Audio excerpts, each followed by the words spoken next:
Welcome everyone to session 8 of the Experiencing No Self series called, I'm calling it Falling Away of Personal Will, which is an interesting topic to explore, as you'll see as we get into it more. And it's I think interesting because we're not going to be exploring it in a philosophical way. I think what often happens when, what might be called willpower or free will is discussed, it tends to be a very philosophical discussion. And I have done these over the years. I mean, we've had Sam Harris quotes and so forth, and different people that talk very philosophically about free will. And it can be very fascinating, and it can keep our minds very fascinated. It can be quite entertaining for the mind to, look at these ideas. But I think it does very little to clarify awakening, I'll help clarify the process of awakening. So I'm going to explore it in a very more experiential way, and this is difficult to communicate. It's not often talked about. In fact, I couldn't find a talk on it. I looked everywhere. If other people find talks about it, I'd be interested in listening to them. Just really addressing it directly. So take what I'm saying, sort of whatever resonates for you. Some of it different parts might resonate for some, and different other parts for others, and perhaps some of it doesn't. Nothing resonates for you at all. But just kind of let it kind of wash over you, and maybe down the road it might, something little seed might be remembered, and it might be helpful for you. So when we meditate, as we just did, we're often given the instruction in one way or another to allow everything to be as it is, right? If folks heard that kind of instruction in so many different ways, right? In fact, for years there, I felt like I was like a broken record, just being so repetitive that people must be getting sick of my guided meditations. So just coming up with new ways to kind of to say that. So the intention, is really this, allowing everything to be as it is. Of course, having the intention to allow everything to be. If you have that intention, you're already not allowing everything to be, right? So it gets tricky, and you have to kind of work your way through that kind of paradox. But I won't go into that now. Essentially, we're letting everything be, or as I often say, letting go of struggle. I use the word struggle, so struggling with what is. That's the grasping and pushing away that is often referred to. And another way to look at it is kind of the letting go of personal will or egoic will, because it's the ego that struggles with what is. Right? It's the ego that's behind this egoic processes that's struggling with what is. So when you let go of the personal will or the egoic will, you are letting everything be as it is. Because really it's the job of the egoic will to not let everything be as it is. Right? It's the job of the egoic will to try to control and have the world just be how it wants it. It should be, this shouldn't be happening, this should be happening, I want this, I don't want that, and so forth. So as we get along into the deeper aspects of the deeper facets of this experiencing no self, we see that it's really a process of the erosion of the egoic will. And you really start to see the egoic will ebbing and ebbing and ebbing, dissolving and dissolving, and eventually disappearing. So, often I speak about the path in positive terms. You realize you're not this, but you're that. Have you noticed how often I speak that way, and you hear it in Dharma circles?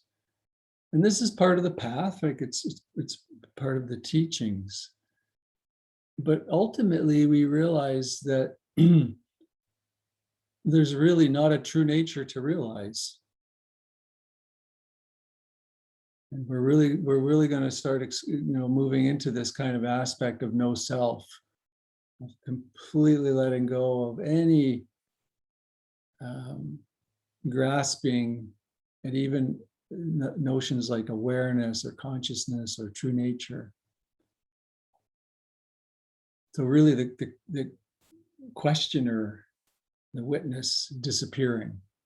And of course, when the questioner disappears, then truth can emerge, or can really flower or fill in.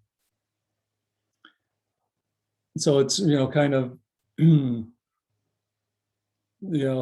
one realizing itself, or enlightenment becoming enlightened. It's another way I think I've heard it put. And we have to watch out, because what happens is then the mind can quickly grasp onto this and personalize it, right?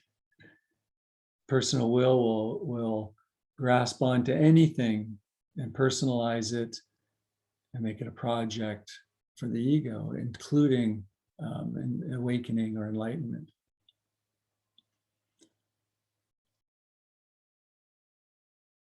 So there's this can be rather slow. For some people, it can be rather quick, this ebbing and eventual disappearance of the personal will. So it's not so much a realization or an insight, right? We talk a lot about realizations and insights along the path. This is just the personal will kind of ebbing away. Ebbing and eventually disappearing. And when you started this process, when you started down the spiritual path, you might not have really counted on the eradication of personal will. And perhaps that's why people don't talk about it. I don't know. It can be quite surprising that this is happening, and I'll go more into kind of what can happen as the process evolves. And you can't make it happen. You can sort of hear the contradiction in the phrase. Any doing to make it happen is just the personal will in action, right? So it can't be, eradicating the personal will can't be a project for the ego, for the egoic will. So it's not something you make happen. It just happens. It just kind of it happens, and often it happens in a way that you don't even realize it's happening until you kind of look back and go, where did that go? I used to really do this a lot. Now, I don't seem to do it. Or I even I had this hobby, and where did it go? I don't do it anymore.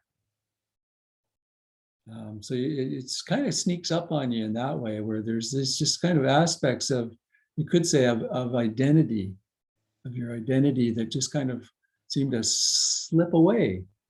And that's another way to talk about the ebbing of the personal will. So it's simply a movement. It's a movement that just happens. So I'd like to point out some of the things that can happen as the personal will falls away. Things like surprise, disorientation, confusion.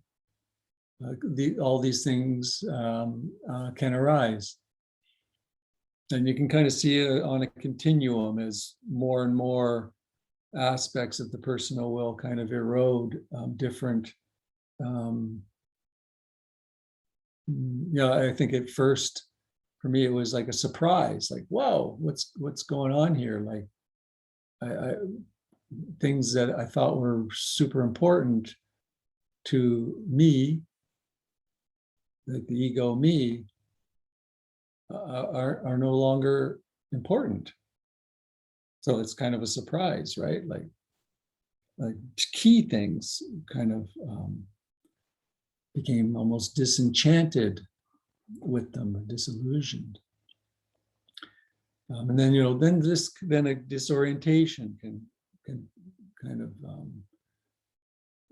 of come in at a later stage in this kind of continuum. So it is kind of well, for me, I know for most people that I talk to, it's kind of a slow ebbing.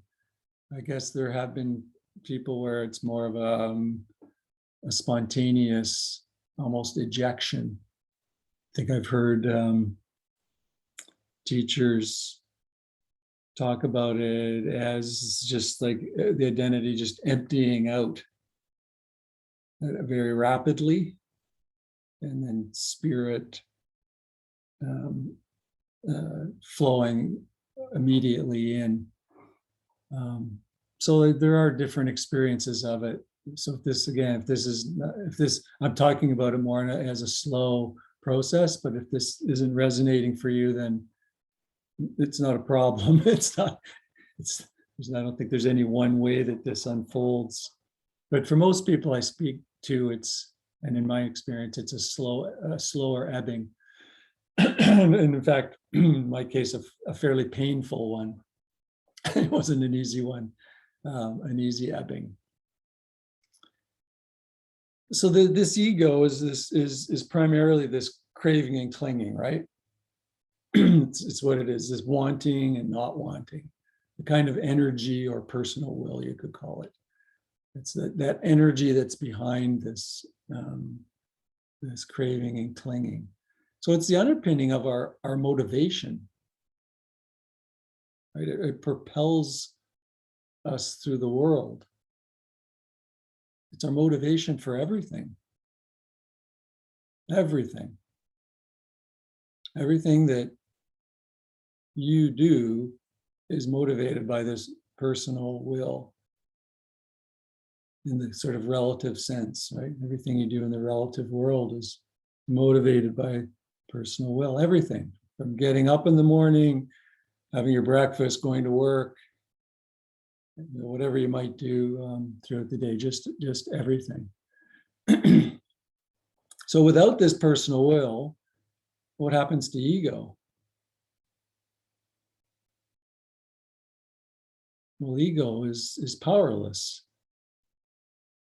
Right? Ego is just powerless without the personal will. It's like a kitchen appliance that's unplugged from the wall. It's got no power to it. Can't even make toast or boil water. Right? It can't do anything without the personal will. So most people are very motivated by the personal will. It motivates what we do, right? Our hobbies, our interests, and so on. So it's not a bad thing. It's not bad or it's not wrong. It's a very natural living of humanness, of our human lives. and it wants, the ego wants the world to be as it wants. Have you noticed that? Am I saying anything that's kind of surprising? The ego kind of wants the world to be how it wants it. And we'll, try to control as much as it can in the environment so that it, tries to, make the world conform to its desires. When you really think about it, right? It's kind of, it sounds absurd when you say it, but when we look at our experience, that's really what's going on. The Buddha talked about the 8 worldly winds, and these in the Loka Vipatti Sutta, Loka Vipatti. So it's kind of 4 opposing states which exist in our lives, and they're like a pleasure and pain, gain and loss, praise and blame, fame and disrepute. So the personal will is constantly trying to find the desirable end of these and push away the undesirable. So it's looking for pleasure and pushing away pain, looking for gain and pushing away loss, looking for praise, pushing away blame. Oh, you got to blame others, right? The ego's great at blaming others, pushing away, desiring fame and pushing away disrepute. So as long as you live as if you were an ego and driven and exclusively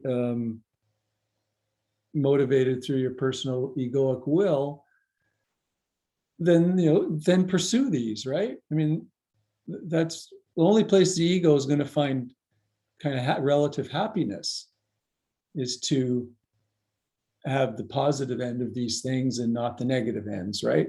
The ego's not happy when it's got pain, loss, blame, or disrepute. The ego's happy when it's got, the pleasure, gain, praise, and fame. It's in the relative sense, that's where that temporary happiness can be found. And if you don't pursue those, the ego gets kind of pissed off, right? This is what egos like to do, and if you don't, then you can get kind of upset. So the ego's, always, wanting the world to be, with those positive attributes. It tries to satisfy questions like, am I successful? Is my life meaningful? These are the kinds of questions the egoic will struggles with. The thought that I'm not too happy now, but once I realize or I awaken or become enlightened, then I'll be happy. Is again the movement of the egoic will. So projecting into the future,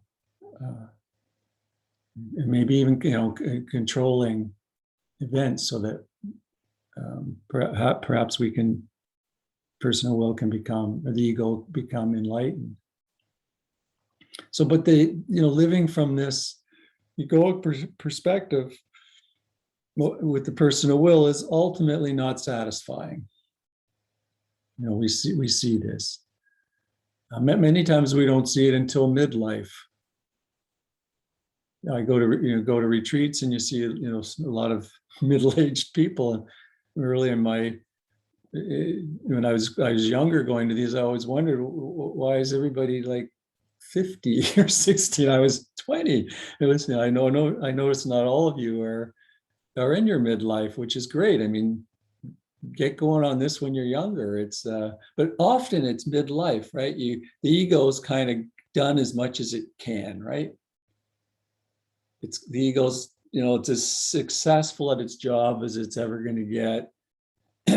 If you have children, it's done about as good a job as you're going to do with the children. They're kind of doing their own thing, and really, not much more there you can do. You perhaps satisfied, enough money to survive or whatever it might be. The ego's kind of run its course. It's and so there's not so much hope for happiness in the egoic perspective. From the egoic perspective, it's there's not a lot of hope here. I've done everything I can trying to find this ultimate happiness, all that in the relative world, right? And Jesus, it's not working. In fact, I'm suffering, perhaps even more. So what's up here? I've done the 57 Chevy thing. I've done the trip around the world, and none of that did it. Right? But I bet the ego's talking, egoic will talking here. But I bet if I get the right spiritual experience, that will do it. Right, here's the egoic will can show up in many disguises. So beware of the egoic will in spiritual clothes, so to speak. So we can bring egoic desire into our spiritual life. Can become identified. I am a Buddhist, or I am not a Buddhist. I am a secular Buddhist, or I am so we can really become identified. The egoic will can start to get identified, can really start to take positions within our spiritual practice as well. So everything will be okay when I get enlightened. And again, this is not wrong or bad. This is the egoic will. This is quite natural. This is the egoic will just doing its thing. But as the ego falls away, and that's really what we've been talking about for the last 6 of the 7 sessions at least, as the ego starts to fall away, egoic will or personal will fades. There's a loss of personal will. And even if you transcend the ego for a second or a few seconds, you've set in motion the ebbing of the personal will. It's like you've taken a beach ball and a pin, and you've stuck the beach ball with the pin. What happens? That's your personal will. Even transcending the ego for a second, you've set something in motion that the ego has no control over what's happening. As I say, the ego doesn't do this. You transcend the ego even momentarily, and you've set in motion the loss of personal will. It's like a pin prick in a beach ball. And this can seem unexpected. I mean, how many people, when they started this path, thought that this was part of the bargain? Nobody told you.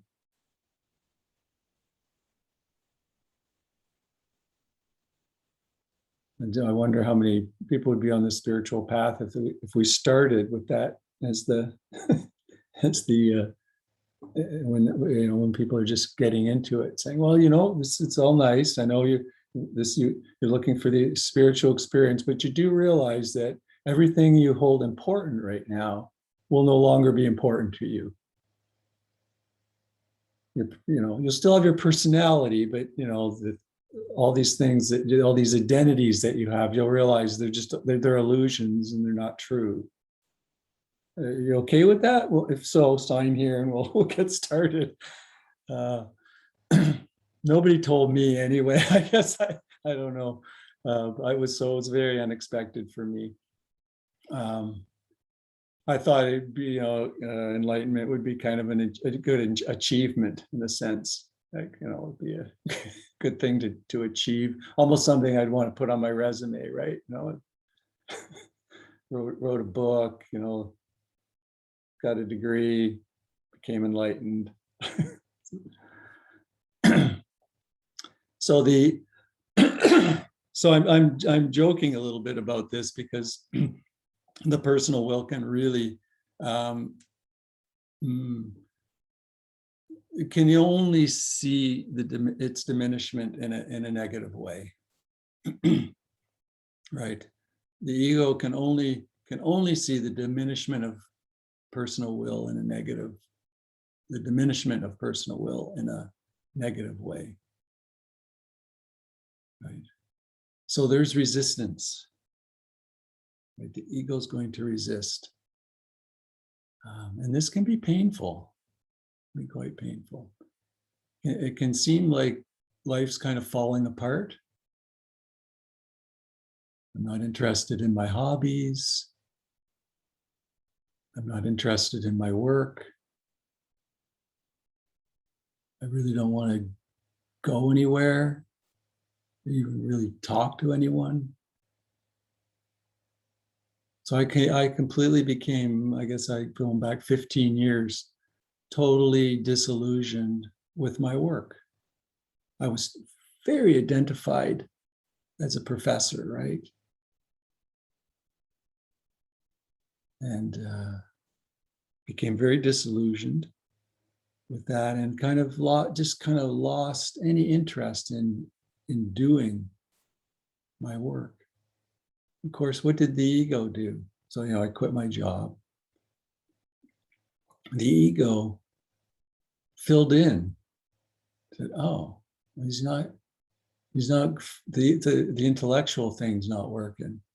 You're going to be a professional dragon boater. Of all the absurd things, if anybody had told me that would be what the ego felt, but I became very identified as a national level dragon boater. This is what the ego liked to talk about. And it just filled right in. It took me years to realize that this had even happened. The ego shape-shifted on me. Right? So I tell you this story because, just kind of beware. When this happens, it might not happen to everybody, but from people I talk to, it seems to be what's happening. So now, what happens? So now the ego is still shape-shifting, but I can kind of go, there you are. I see you, Mara. There you are. Right? I could be the ego's. For a while there, the ego was, so you're no longer a top dragon boater. You could be a top Dharma teacher, or you could be a top. It's got to be top something. Can't just be it. The ego likes to be successful at what it. So now I can just go, I see you. I see that. I see you. In fact, the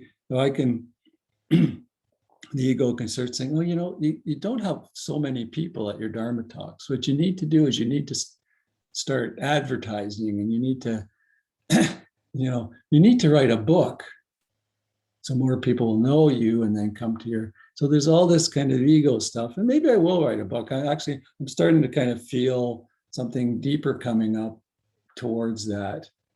It's not coming from ego, so it doesn't mean I won't do it, but I notice when it's coming from egoic will, as opposed to from which we could call wholeness.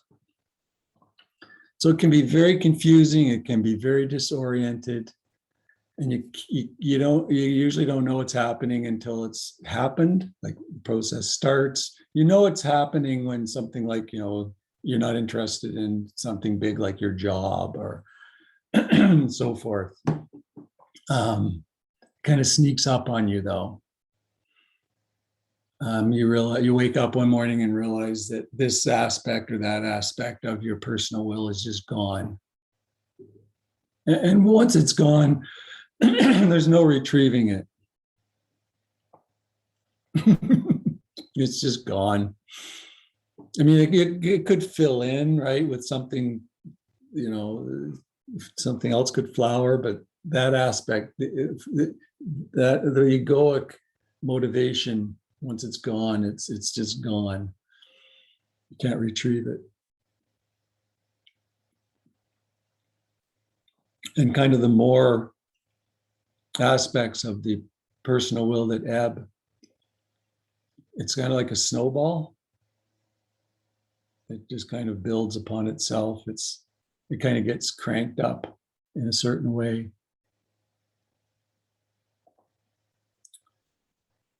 And so it's important to also notice how the ego tries not to allow the process to happen. It's very key. The ego tries very hard to prevent this from this process, from this movement from happening. It fights the process. Because you're kind of being pulled into a state of being that it's impossible for the ego to even understand it. It's impossible for the mind to understand it. You can't understand it until you're there, in a sense. I mean, the mind can imagine, imagines, I'm not using the word prop, create imaginations, can imagine what it might be like, but those are just kind of imaginary. You can't know it till you're there. So it fights it. Just like it's a lot of uncertainty, right? Where this is going. So we resist it, and we resist it in different ways. We're all kind of, I don't know, I use the word karmic conditioning. We're all kind of karmically conditioned in different ways. So based on our kind of conditioning, we will resist the process in different ways, depending on how we're wired. But I think from what I've seen, everybody will resist it in some way. Right? But it doesn't ultimately work. Like I say, once you've transcended ego, even momentarily, you've put a pin in the beach ball and the process has started. So although the ego resists, it won't ultimately be successful. The ego can slow it down, right? Big time. I was a top dragon boater for like, I don't know, 5 years. So the ego slowed it down. So I wish, we all wish, but the process, if the process is seen sooner, then it might not be slowed down so much, but it can't be stopped. So maybe I offer this talk because to help you see this, to see that it's not a negative process. It's simply you coming into a new way of being. The mind will do the egoic mind will do what's natural. It will resist it. And if you listen to the mind and believe the thoughts that it produces, then it can become a difficult process. But it's important to remember that it's not a negative process. It's a natural process, natural unfolding. Yeah. And when what you find is as the personal will or egoic will erodes, then you'll just find you're not really living your life based on your past conditioning anymore. Right? You're living your life from something else, not just your karmic or past conditioning as much, because it's eroding at this point. So you start to really see moments when you're not living out of your egoic will. You can really say, oh, there was a natural, or it's a word, there was a spontaneous movement towards something that wasn't egoic will. You start to notice that there's these kind of moments where there's something else that's moving rather than ego. And you start to notice, that's really, you're happy in a sense when that's happening. There's a sense of happiness, of joy when that happens. And it's not kind of the surface happiness of satisfying the ego. It's not that kind of temporary surface happiness. It's a happiness that's causeless, condition, not based on conditions. It's not the kind of happiness that's only there when the conditions that satisfy the ego are met. Right? So we do have those moments of happiness, right? The moments when the conditions that satisfy the ego are met. This is a happiness that comes when we forget ourselves.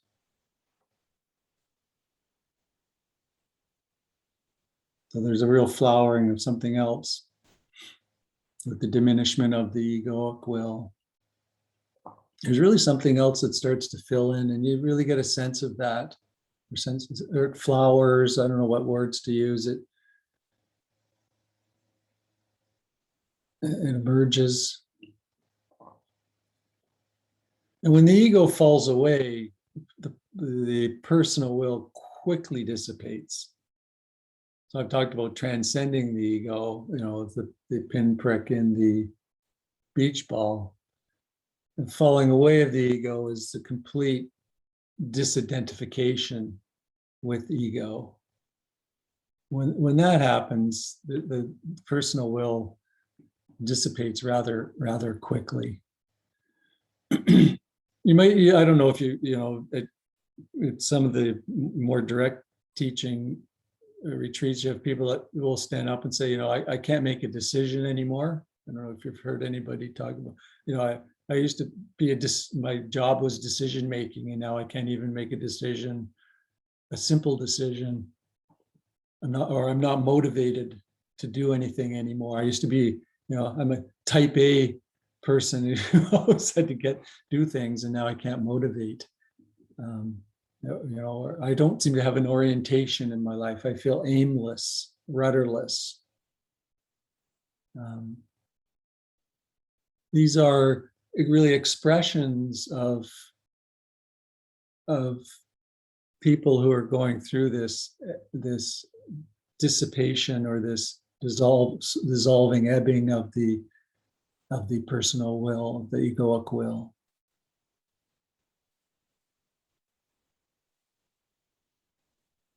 And people may wonder too, if there's what is my orientation in life if it's not egoic?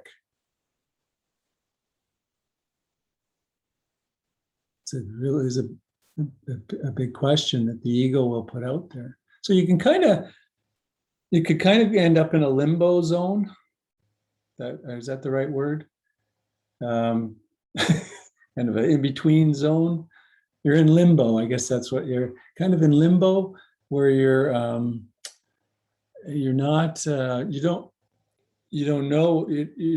knowing what motivates until you connect with some higher aspect of self, right? So if it's not egoic will that's motivating, then there's a kind of a limbo zone, and then there's a connection with some higher aspect of self, like such as love, compassion, that fills in. So there's a real moments when there's a connection with that aspect of being.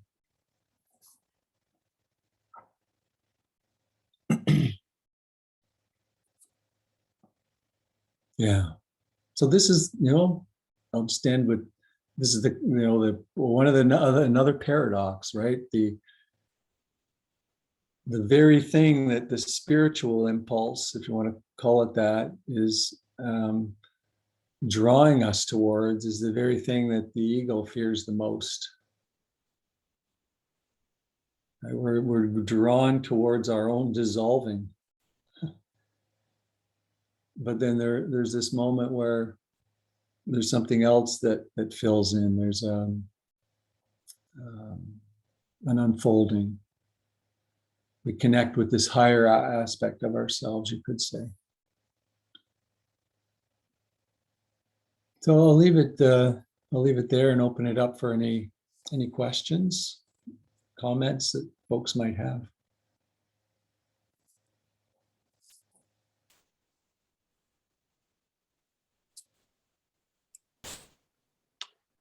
I just had, first of all, I just want to say that this series is really, really been so enjoyable. And so I just want to really thank you for tackling this subject. It's not, it's a very, very, very, very complicated, and it has so many layers. So thank you very much. I think probably echo the sentiments of everyone here. The talk today, it was like many of the things you've said. It was like you were describing exactly what's been happening to me recently. When you said the word wholeness, awareness is like a wholeness. That's, because I've never heard anyone say that before. But that's been my experience of awareness over the last little while, is this wholeness, this vast interconnection. This everything is just the way it's supposed to be. And this kind of a mysteriousness, like a happy mystery, kind of. So, and I was actually going to ask you about compassion, because over this past summer, I've just been having this just this, like, a lot of compassion for people, and this very like, I'm not really concerned about whether how it's gonna affect me or put me out, or if it's gonna, if this person's going, using me or anything like that. I just am there for people, like, and it's, it just seems to come natural, and I have a lot of energy to do that.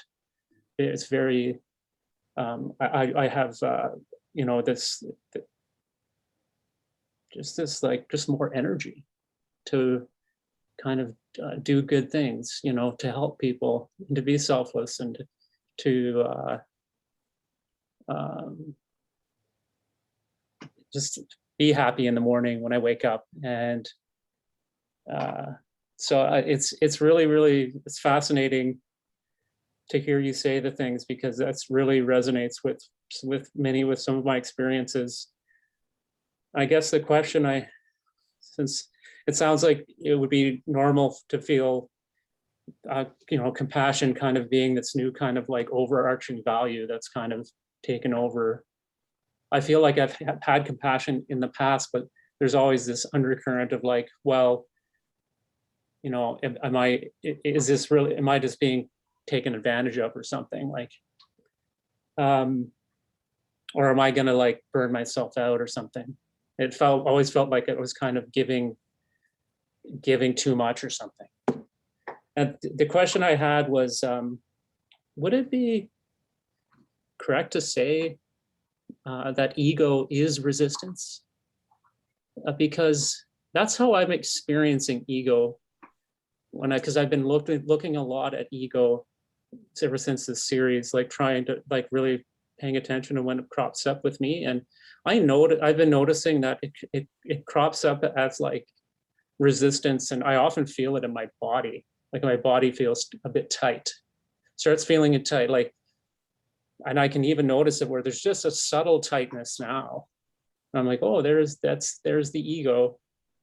And I just noticed that, and it'll, often pass. Of course, I have to be careful that the ego will come in and actually say, well, yeah, if you pay attention to this enough, it's going to go away, this tightness. So it's just trying to, the ego has a way of keep trying to latch in. So yeah, would it be fair to say that you could, like, ego could be experienced as resistance itself?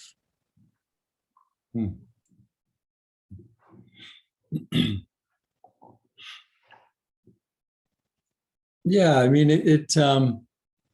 you mentioned the body, and the body can be a real telltale for what's going on in the mind, as well as the divine. But is the mind and the divine, it can be a real telltale. So if you're feeling tension in the body, it's often the ego struggling with what is, right? It could be resisting aspects of what is. It could be grasping at other aspects. But yeah, you can use the word resisting, because it's struggling or resisting being okay with what is, essentially.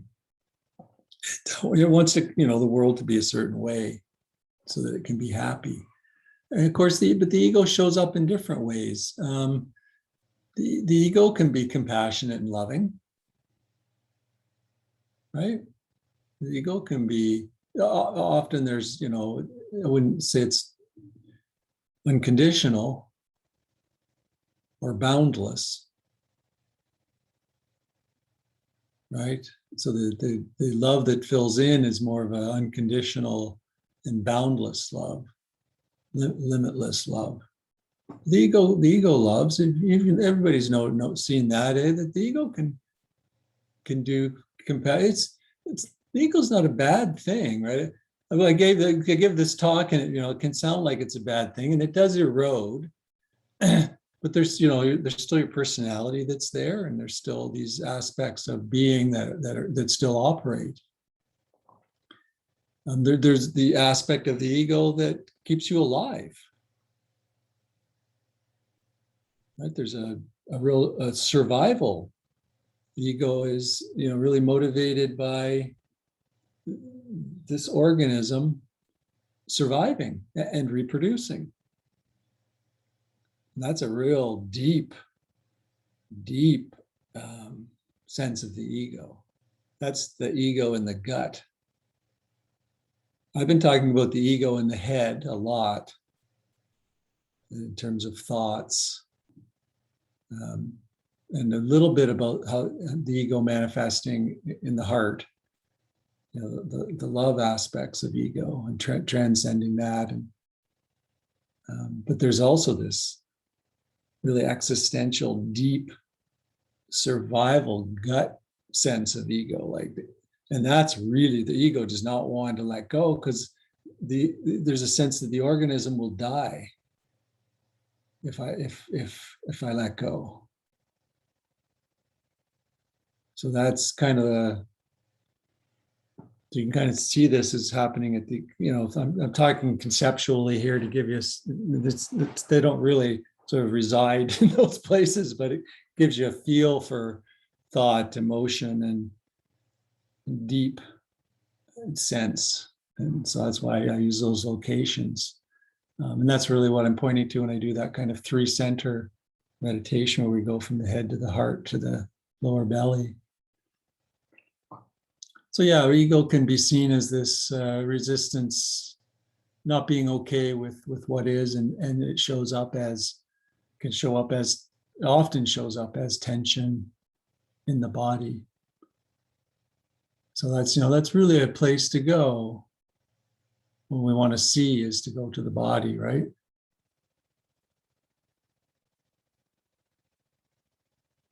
It's a really good place to begin to see.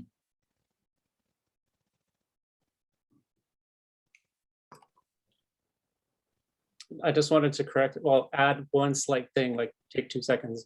I said this feeling like that everything is right. that's not quite right either. It's like everything is wrong too, but it's like they're both. It's this feeling that everything's right, everything's wrong. There's not really a way to define it. It just is like, it just is. And and that's it. It just is. And I can be, it just is. Really can't really, there's not much more to say other than that. So. And how does that feeling that it just is, how's that feel in the body? It's just like complete serenity. Just a sense of really calm. Yeah, no thoughts, or no thoughts, just a lot, just a sense of, yeah, serenity and calm. It's pretty interesting experience for sure.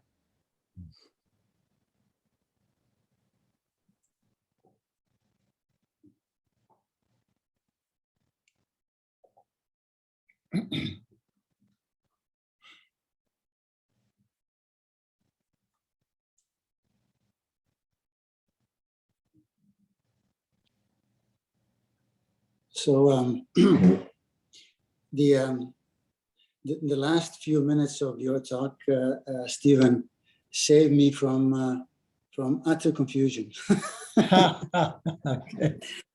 Well, you may remember that I think it was last year we had some sessions about free will and all of that, and I understand a core aspect of this talk or this session being the intersection there of ego, or perhaps the impact of the ego on will.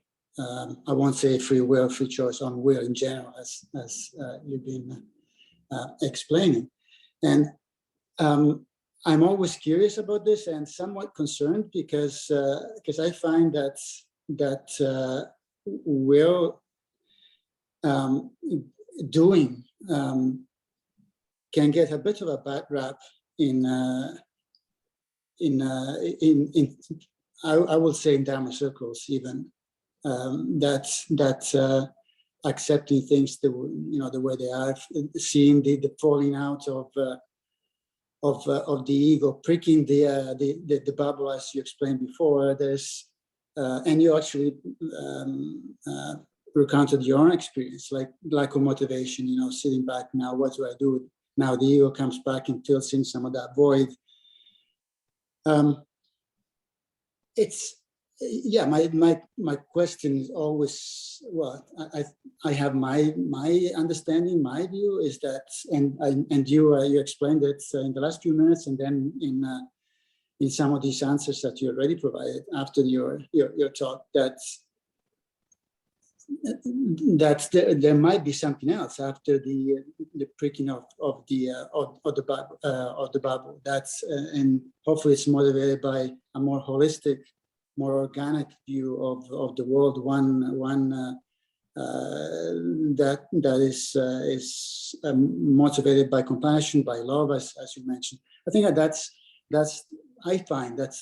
one aspect that I find that really needs to be emphasized in because sometimes I get this feeling that the Dharma is just about sitting back and pricking the ego, wrestling to the ground.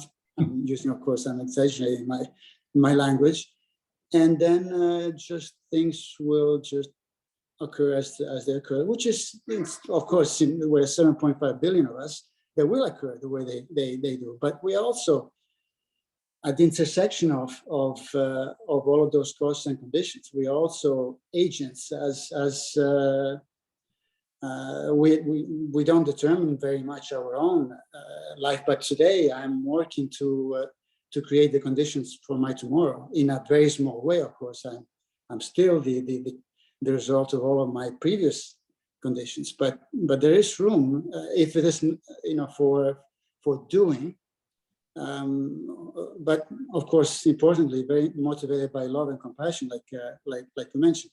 not by the ego again, that is always there lurking, ready to jump in and create a new project, like you mentioned. I like the term that Cogent Trump came up with a few years ago, spiritual materialism. That the ego is so insidious that can even co-opt the Dharma for its own purposes. So yeah, I just wanted to. I just leave it at that. Okay.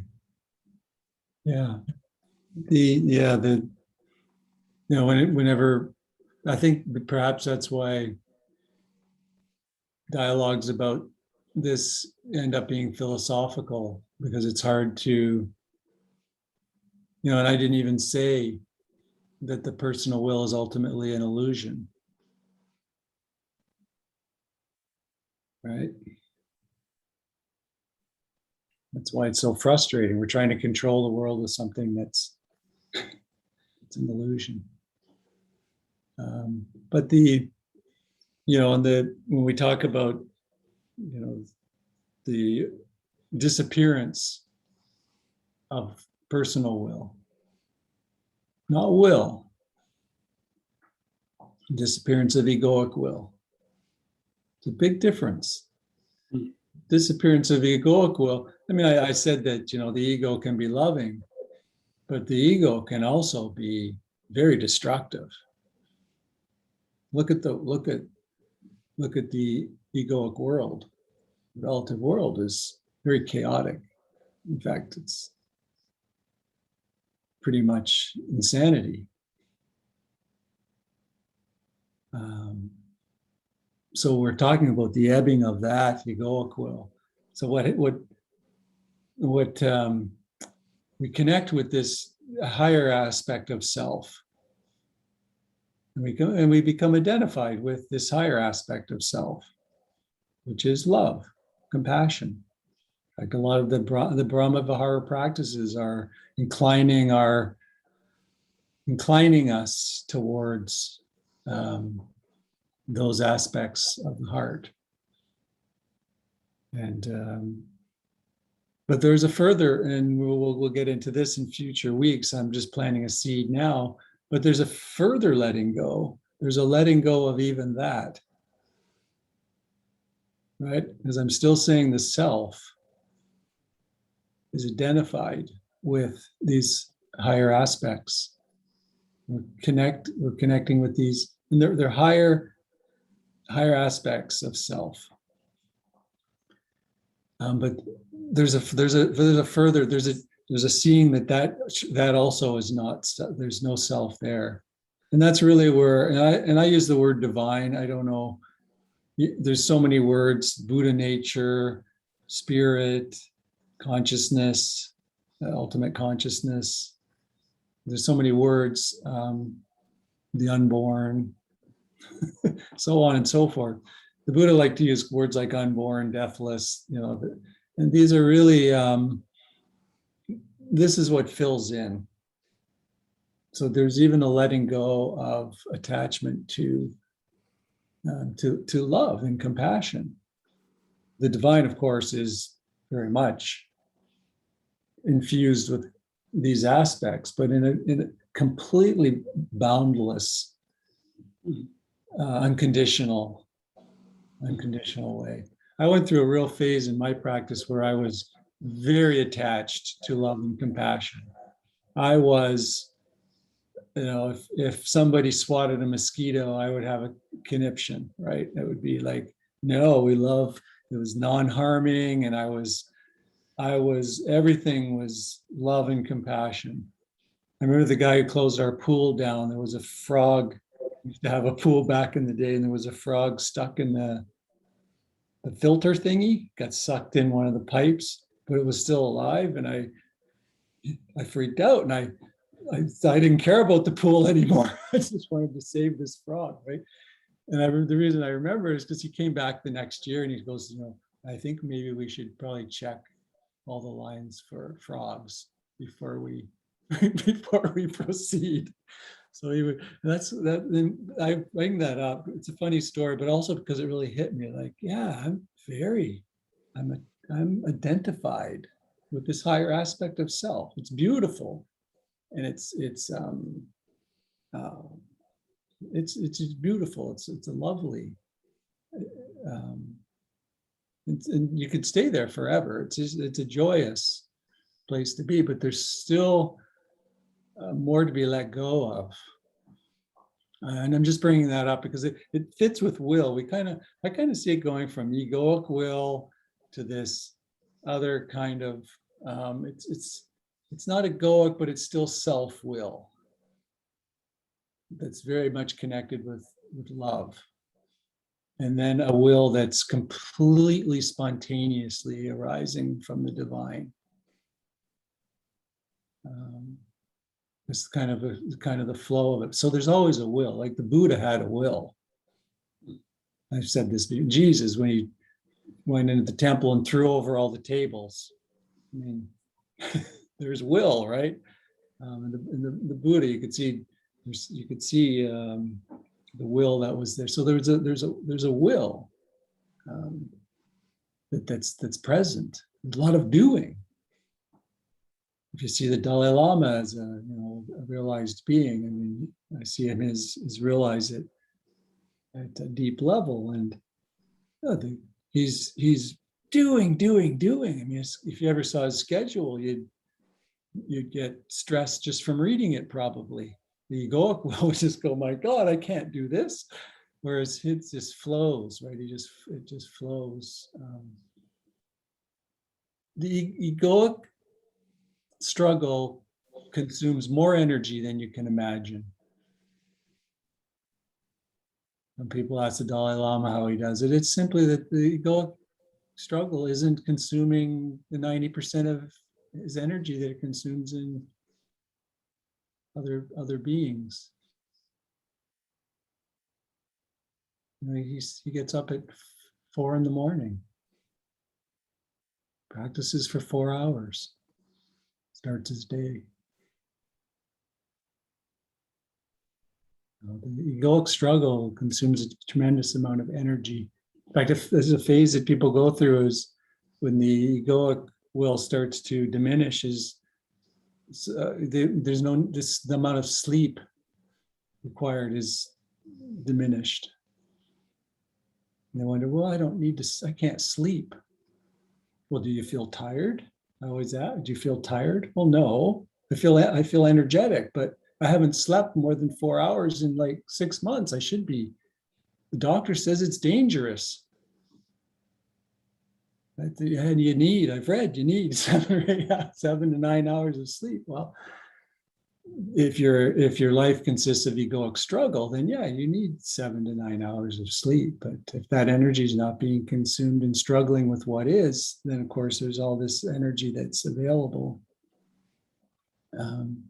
to live. I've kind of gone off on some tangents there, but just to say that we don't become willless blobs sitting around on our porches, that in fact there would be lots of doing and lots of energy available for doing. Yeah, I guess that's all I'm trying to say. More words than maybe required. But yeah. I hope I'm making myself clear. It's this just to end. This is, and I did mean it when I said if you find a talk on egoic will, let me know, because I'd like to listen to it. A talk that somebody's done. I just think it's something that it's like nobody wants to talk about it, but it's such a key part of the process. And you'll just you go through it. If you spend any amount of time on this path, which is not really a path, but if you spend any time doing this stuff, you'll experience this eroding of the egoic will, and you'll face the difficulties and the confusion and the disorientation. So I think it's important just to put it out there and know that okay, this is natural. It's part of the process. And as it erodes, further, it can feel like it's quite satisfying at a deeper level, not at the egoic level, but at a deeper level, it's quite satisfying. So what do you think we should talk about next week? Ethics? That's a good one we haven't talked about, but no self and ethics fits into the theme of what just came up. Mhm. Yeah. Because I know I've said in the past that the Eightfold Path is just a raft. I know Giovanni years ago reacted to that one when I said the Eightfold Path is just a raft that takes us to the other shore, but we don't have to carry the raft around with us. So in other words, those moral teachings, what's that? I don't remember the quote. It's a Taoist quote. When the Tao is lost, virtue is found. When virtue is lost, morality is found. When morality is lost, we run around trying to stamp out evil. I think something like that. Has anybody heard that? It's a semi-famous. It's kind of pointing to the morality that flows out of the divine. So when that's all lost, all we can do, we're just egos running around stamping out evil, right? Good, evil, stamp that out. Good, evil, stamp that out. That's all we can do as egos, right? So there's something beyond that. Anyway, that's another topic. It just kind of came up in my head just now. Let me know if there's any topics you'd like to explore. That's a good one in my view. Yeah. Yeah, and karma, another good one. I remember you mentioning the raft there, and I had read about it earlier. I was just surprised that time when it came up. I think about as well. Perhaps a similar one is the finger pointing to the moon, but not being the moon. Yeah. On a personal level, I like to think about, when the Eightfold Path or everything that's described there is not up here anymore, but when it moves down to the heart. Yeah. Okay, I better let you guys go. See that we're past the time. Good to see everyone as usual. Be well. See you next week. Night, Thanks, everyone. Good night, everybody. Night, Thanks, Stephen. everyone. Have a, Good night. thanks. Good Have a good night, week. everyone. See you You next week. too. Thank you. You too. Bye. Good night, everybody. Good night. Good night.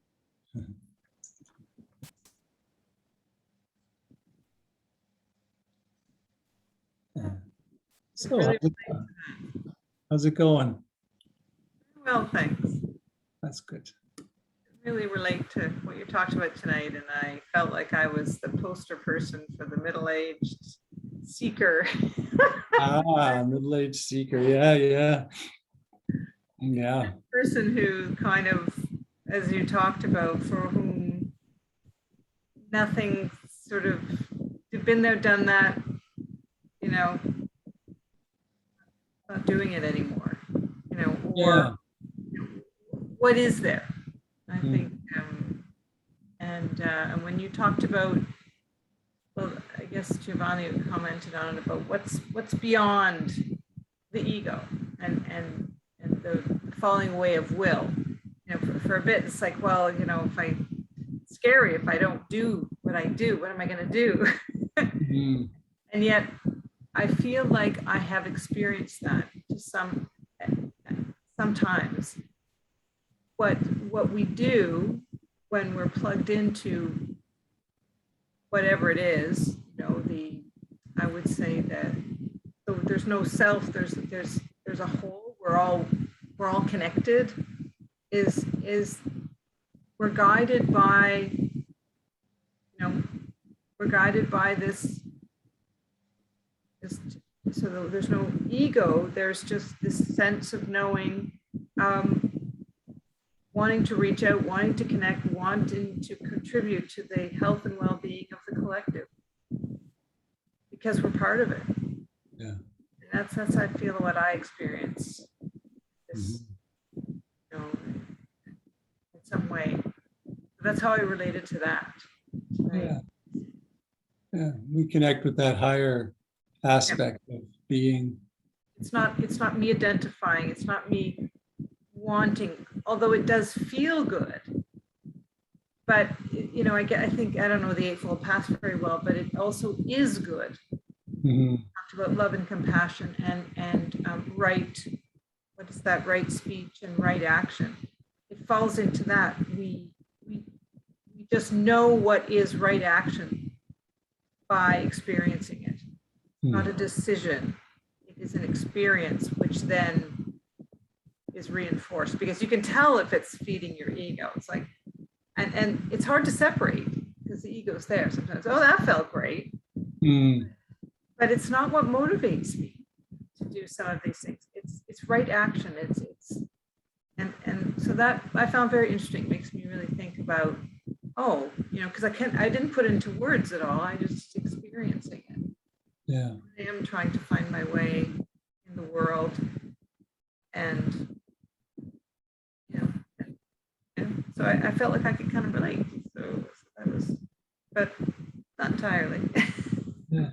Yeah. No, it sounds like you related very deeply, at a deep level, to the talk. Yeah. Yeah. It's really just seeing.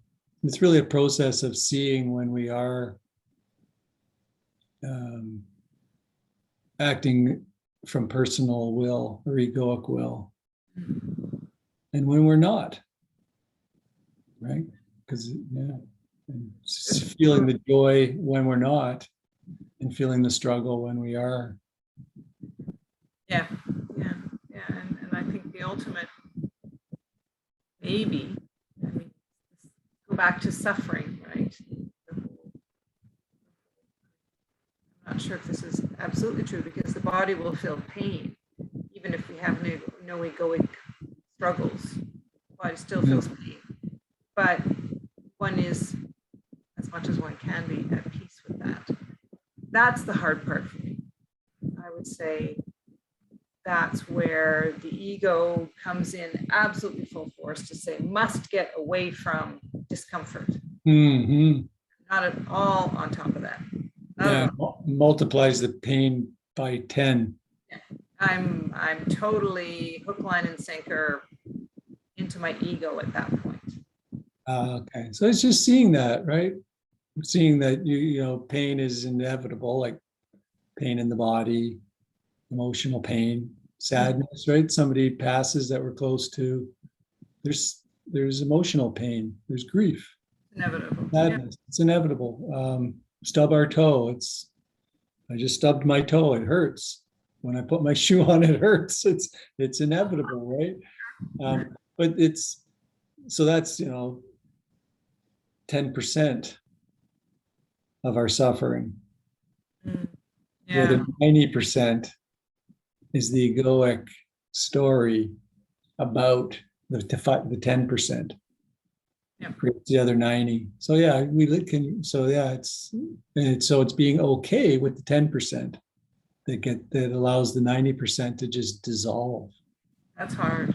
That's the hardest part.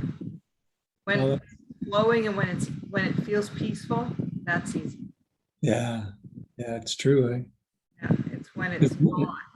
That's the gut ego that I was talking about in action, right? The survival ego. That's really, I think, the last to erode. Yeah. And really, when the gut ego goes, even whether you live or die is kind of irrelevant. Yeah. Just be day to day. You're just being, and so. But that's I think the last piece that goes. That's where fear comes from. Yeah. Yeah. Yeah, and so tonight, I think that's given me something interesting to